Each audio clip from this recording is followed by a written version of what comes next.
Hello, everyone, and welcome back to the Gunshine State, where we talk about firearms policy, politics, culture, media, you name it, all right here in the great state of Florida. So please take a moment, like and share the program so that your friends can join in the conversation. Also, if you haven't already done so, please make sure to subscribe to our YouTube channel. Follow us on Facebook, Instagram, Twitter, YouTube, you name it. In the case of YouTube and Facebook, make sure that you hit that notification button. That way you'll be notified as soon as we go live, and you can participate in the live chat as the program is taking place. Also want to encourage you, we are a membership organization, so please make it a point to join Florida Carry. Folks, we're going to be facing some trying times here, all right? So the only way that we can fight is if you are fighting alongside us. How do you do that? You become a member. All you got to do is click on the join link in the description to this video, and it'll take you to our join page, and you can become a member. Folks, it's really that simple. Folks, remember, if you're not part of the solution, you're part of the problem. Don't be part of the problem. Become a member of Florida Carry today.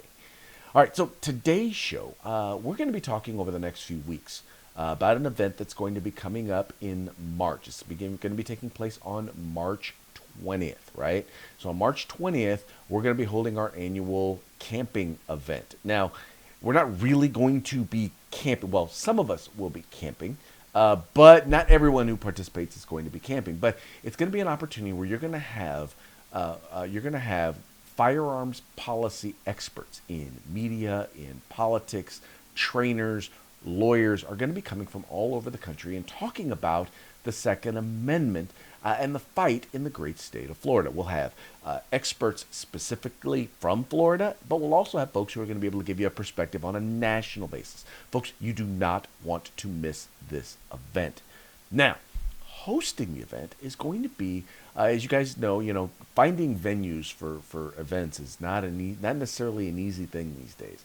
But we had just the blessed opportunity to have the folks at Runaway Campers have volunteered, and they're volunteered to host this event where we're going to be able to once again have speakers come from all over the country. And so I wanted to bring on Stephen Shives of Runaway Campers to talk a little bit about their business, a little bit about the Second Amendment, and a little bit about the event, so that you folks can meet our hosts for the 2021 camping event. Here we go. And 3, 2, 1. Stephen, welcome to the program. Hey, thanks. Thanks for having me, Craig. Pleasure to meet you. Excellent. So I understand that you're going to be hosting. Hosting an event for Florida Carry. We are really looking forward to it. It just kind of fell into place, and kind of. I always say one thing leads to another, but this kind of just fell into place, and we've gotten really excited about hosting it. Excellent. Now, a lot of times the Second Amendment or guns, period, firearms, any discussion of firearms is almost like can be almost a taboo, in particular for discussion for business owners. Right. Tell me a little bit about kind of how you got connected with Kevin Sona and Florida Carry, and then just kind of decided to host this event for us. Sure. Well, I mean, the nature of our business kind of includes a lot of outdoor activities and everything, and so my son is involved more so with a lot of overland expeditions and doing some off-roading and things like that.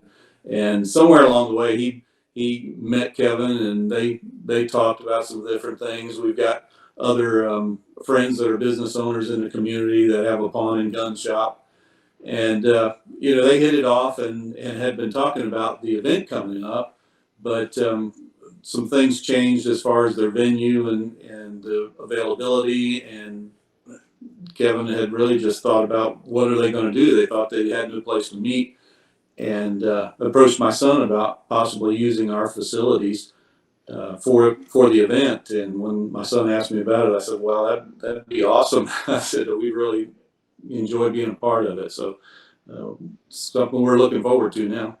Mhm. All right, so now do me a little favor. Tell me a little bit about your business and kind of how you got started. Okay.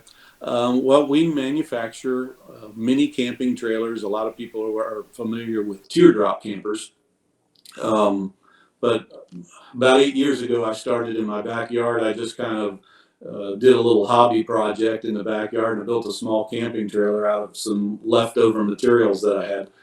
And I turned around and I sold the thing on eBay in a day and a half to some people in Kentucky, and I thought, wow, this this might actually work. So I decided I'd give it a shot and build a few more. Right after I sold the one on eBay, I started having people email me and call me on the phone, wanting to know if I sold it. If they didn't buy it, they wanted to buy it. And would I build another one? And I told my wife, I said, I'm gonna build a few of these and see what happens. And now 8 years later, we're like 4,000 campers on the road, and so it just took off. I would say just by itself. There's been a lot of work going to it. It's been a lot of 80 and 100-hour weeks for the last 8 years, but it's really just evolved into something that has been more than just a business of manufacturing camping trailers. It's turned into a community of people, Mm. and people just they've migrated around our product for some crazy reason, and now they're forming camping groups in other states, and we have an annual rally here in Florida as well as other rallies. And last year we had over 125 campers that came to participate Wow. on the grounds, and so it's just turned into a really great community that has in turn plugged us into a lot of other outdoor related things. So Hmm. it's we're just having fun with it. Well, it's funny because I had a chance to kind of look, peruse your website and look at some of the products, and I'm like, wow, this is it for us, for me and my wife, who got into camping relatively late in life. Um, it just seemed like a real nice alternative to spending tens, if not hundreds of thousands of dollars on a big camper. But Right. maybe you're not interested. If you're like me, the idea of sleeping on the ground is just Yeah. it ain't the easy. I It ain't, said I the can't do it older, like I did when I was in my youth. yeah, the older we get, the smarter we get. I tell people. So but that's been kind of the thing. Most of our customers are traditionally tent campers, but they're just tired of tent camping. They want to be off the ground. They want something they can feel safe and secure in at night. And if the climate's warm, they got air conditioning. But other than that, it's just that simple. It's a box on wheels to sleep in. And we keep it very simple because most of our customers, they like to, if they want any modifications or if they want to add any features, they do it themselves. And if they don't, and all they want is that box to sleep in, then they don't waste money on something that they really don't want or they're not going to use. So it makes it convenient. Yeah. So okay. So let me take a jump over to this. So, um, being a business owner, obviously image means a lot, right? Because obviously image is going to attract customers. In some cases, it's going to repel customers. Right. There seems to be this stigma on business owners, on people in general who happen to be pro Second Amendment, support the right to keep and bear arms. Right. What, in particular, when it comes to government and media, what's your perspective on that? And is this something that you've had to deal with as a business owner in the state of Florida? Um, Not so much with the gun issue. We this area seems to be very pro gun.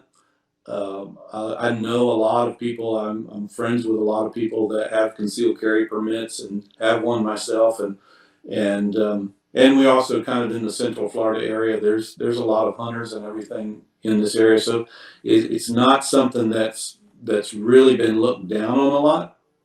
Um, but there's that challenge when you start talking about open carry. All of a sudden now everybody feels threatened that we're asking for something that's just unreasonable. And and it seems kind of odd to me that Florida doesn't have an open carry policy when there's so many other states that I would think you know would be the last ones to have it are very uh, Yeah. open to to open carry.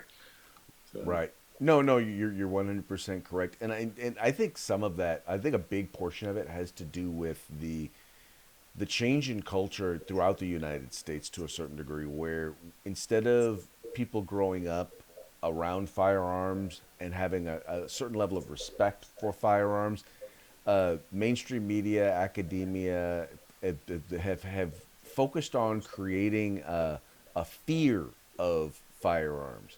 Right. And like firearms in and of themselves are bad and evil. So people are like, well, I just don't know if I feel comfortable, around people who have firearms. I Right. deal with it. It's the funniest thing because I sit on a school board, and I had someone, one of my fellow school board members, one day tell me, well, I just don't know if I feel comfortable with, if I would ever feel comfortable around someone with a firearm. And I said, you do realize that every time you've been around me, I've had a firearm on my person, right? Right. Right. Right, but it's this demonization of firearms, and the interesting thing is that you have it even in a state like Florida, Yeah. a Yeah. place once known as the Gunshine State. We're hoping to, Right.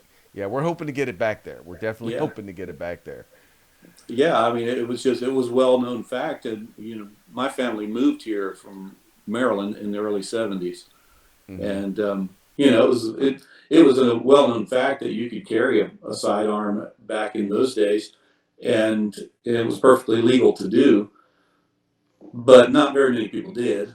And I think it would be the same case now. Is that there's really not a huge percentage that would be offended by it, and the ones that would carry are not the kind of people you're going to feel threatened by.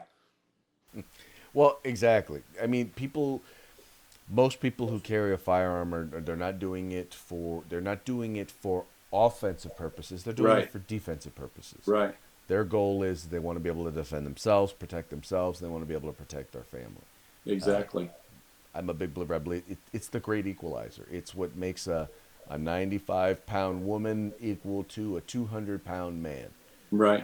in the event that someone needs to defend themselves. Um, well, I appreciate it. I'm enjoying reading kind of the on a mission, the stuff that's there in the background. You're a family owned business? We are. I've been in business for myself since high school, and so it's always kind of been in my blood. My dad was an entrepreneur. He had several businesses that I participated in growing up, and we were in business together, for a number of years, and then this started, and I really wasn't didn't know where it was going to lead. I was just doing something to pay the bills, and as things went on, the business started growing. I thought, wow, this has really got a lot of potential. I'd never, being in business as many years as I had, I've never really had any employees. It was just always Mm. me doing what I could do to make a living. And then it started getting out of hand for the first time. And going back to our rights, I, I was working in the backyard, and code enforcement officer shows up at the house, and hey, we got a complaint about this, and you can't be doing this in your backyard. And we kind of live in a rural community. It's not like we're we're right on top of each other. I live on an acre, and had everything in my backyard in my workshop. But they came in, and a few neighbors, or a key neighbor, complained and shut us down in the backyard. He said, "Look," he said, "I'm gonna give you 60 days." He said, "You're gonna have to move out of here." And so it kind of forced me. I said it was kind of a blessing in disguise, but Mhm. it's not the kind of thing that you're excited about when here you are, a law-abiding citizen, and then all of a sudden people come in and make you feel like a criminal. I, Well, yeah, that's the life of a gun owner, isn't it? right? Yeah, I exactly. mean, well, gun owner, business owner, it just seems like nowadays, it's like you when you're doing the right thing and when you're doing the right thing, all of a sudden they want to pass laws, or at least they want to come after you and treat you like you're a Right, criminal because they right. don't like what you're doing. Yeah. No, it's bureaucracy, and Yeah. it's you want to feel like a criminal, go to DMV and try to register for a tag. They'll just, there's always something wrong. Fill out this form, fill out that, or why didn't you do that, and everything. And so they came in and forced me out of the backyard, but it also forced us to grow. It was a Hmm. commitment that I had to make then, that there was no turning back. And a couple of years into it, I approached my son, and him and his wife were living in Atlanta at the time, and I said, look, I said, I totally appreciate, what you're doing. If you like the path you're on and everything, I don't want to pressure you or make you feel like um, I expect anything, but this thing's growing and I'm going to need some help. And I don't want to not ask you, and then 6 months from now, I've hired somebody in to come alongside of me, and then you say, well, why didn't you ask? And so I said, I'm asking, and if you want to, that's fine. If not, there's no hard feelings.